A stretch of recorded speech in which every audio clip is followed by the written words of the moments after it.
Got the call from my manager and agent. They called at the same time. When they call at the same time, that's usually either really good news or really bad news. And it was really good news. And they said, you're going to be in Marvel's Ant-Man. In fact, I think the language that was used was welcome to the Marvel Universe. And I was so excited. I called my wife immediately, and I was jumping up and down on the bed in the hotel, and I'm pretty tall. I hit my head on the ceiling in this hotel room, and it was great.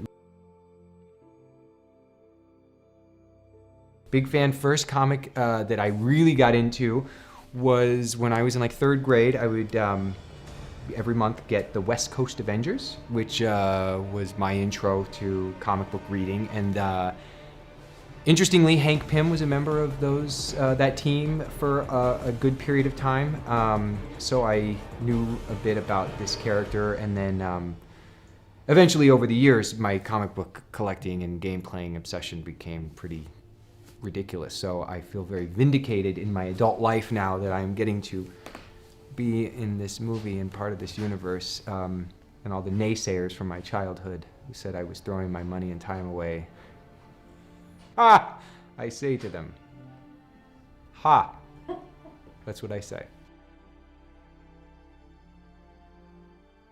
In Ant-Man, I am playing Kurt. And Kurt is a very, very talented with the computer hacking. So he's a computer hacker. He is been in the United States for some time and gotten into a little bit of trouble. He spent some time in prison, at which point he became friends with Luis. Now he's out, and he is trying to get his life together, and he's trying to do something positive with his skills. And unfortunately, just not having a lot of luck with the job market. And so I'm there with Scott at the beginning of his journey as he's discovering this new, exciting gift power, suit that he has, and it's a blast, man.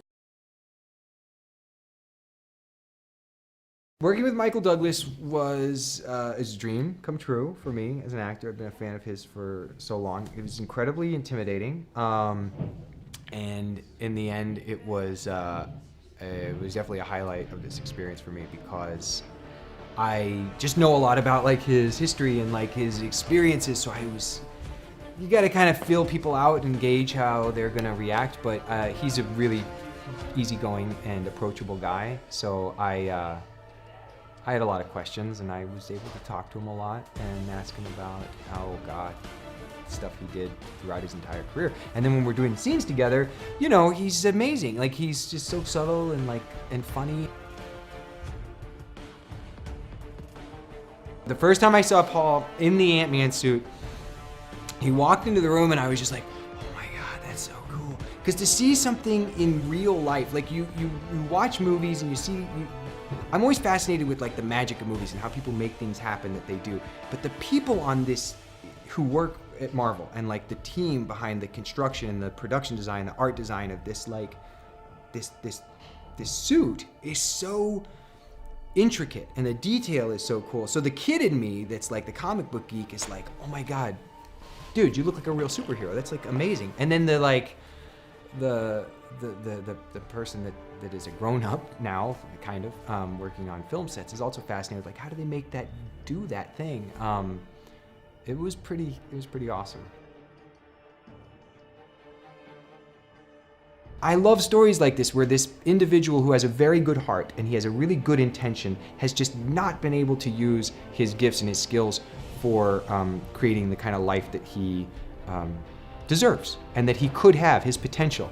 And so over the course of this film, it's exciting because you get to watch this really wonderful guy with a good heart discover how his abilities can do really good things. And that's at the heart of all the good heroes' journeys, I think that's why we love superheroes.